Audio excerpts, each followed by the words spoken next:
is required to deal with a host of cases to do with women, including domestic abuse, being abandoned by non-resident Indian husbands, and forced marriages of young girls, has not had a women commissioner for the past 2 years.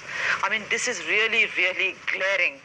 Many non-government women's groups in the state have contended that a chairperson is required to give directions to ensure that there is always a focus on the issues which relate to women. Taking cognizance of the issue, the National Commission for Women Chairperson Rekha Sharma has also written 2 letters to Chief Minister KCR and the Chief Secretary of the state, reminding them about the vacant position.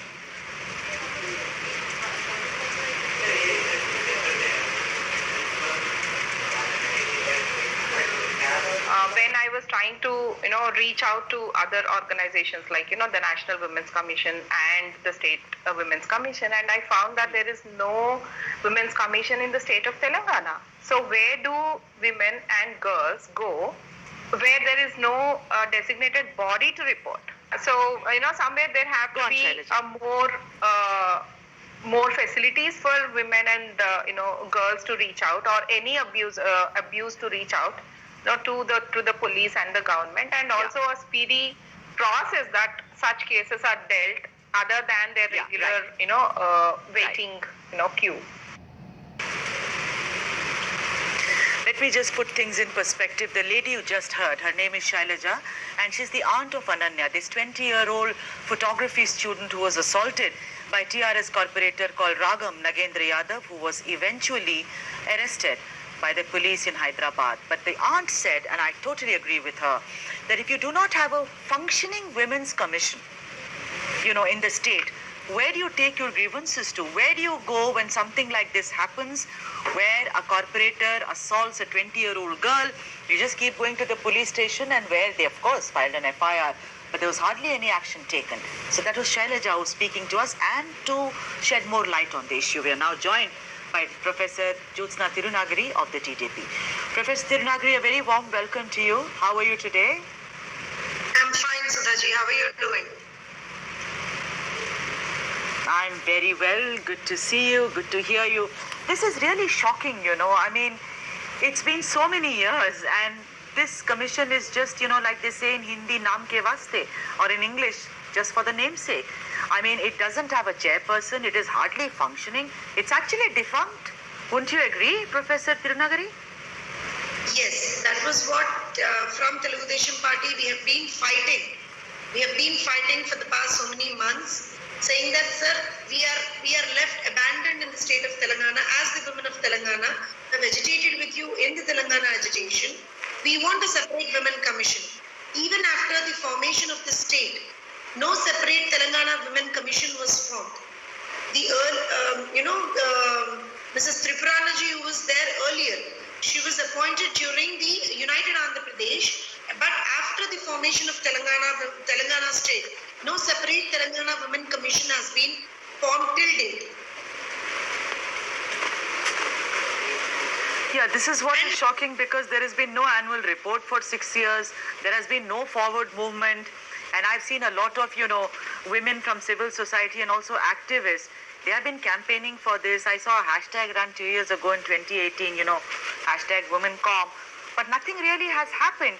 So my whole point is that what are they waiting for? Christmas? Why don't they just move on and kind of, see that a chairperson is appointed and the Women's Commission gets working? Because, you just saw the case of Ananya. I'm sure, Professor Tirunagari, you must know this 20-year-old student of photography in Hyderabad who was assaulted by a TRS corporator, who was eventually arrested.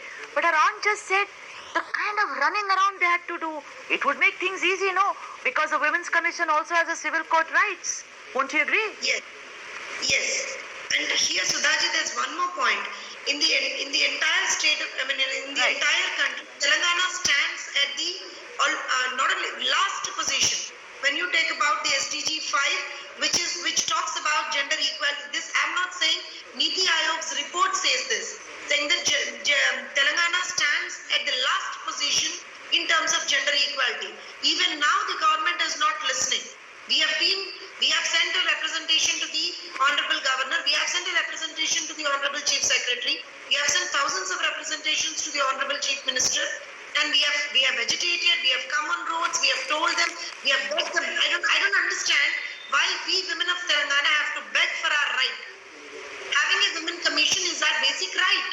And you know what, Sudhaji, there's no website Yeah. also. Forget about the commissioner, that they do not have a functional website. If somebody from some nook and corner of the state experiences any problem, they have to come all the way to Hyderabad, go to their office. You will not find any staff there. You will not find any staff there. Sounds like a Minimum. nightmare. Sounds like a nightmare. Really, Professor Tirunagari, I mean, this is scary. Imagine you have to come all the way to Hyderabad. And anyway, where will they come to? Because it's defunct totally. Also, look at the way the police deals with certain things. And I'm bringing this in the context of Ananya. The police says that if you are a woman and you have to defend yourself, it's as if the onus is on me. Apparently, I have to learn martial arts. Apparently, I have to gauge the situation around me. So what really is going on, Professor Tirunagari? It seems like the state does not really care. And like you say, when it comes to gender equality, it's right at the end. Absolutely, and this is an absolutely published thing that I'm talking about, Sudhaji. They have clearly published in Niti Aayog saying that this is the stage of Telangana. We stand at the last position, and in terms of female literacy, we stand almost 4th to 5th from the down. Okay, in terms of gender ratio, we are almost at the 20th position in the entire country. So everywhere, if you take anything, women are marginalized, women are secondary. And that is the reason we said if we have a women commission, all these things would be coming into picture. These things would be discussed on.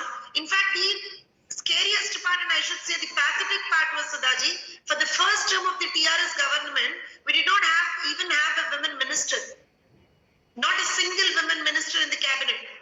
After 5 long years of agitation by all of us, in the second term, he includes a minister. It includes 2 ministers, in fact. But both of them never ever talk of the women issues. Never ever. Even if being here, we are talking about Ananya's issue. This is it's a very sad, and it's very sad state of affairs, Jyotsna ji. And I'm so proud today that, although you belong to the TDP, you really spoke out for the women and you spoke about how their safety and security is of utmost importance. And I hope the TRS government is listening. I mean, this really shows that you really don't care about the safety and security of women in your state.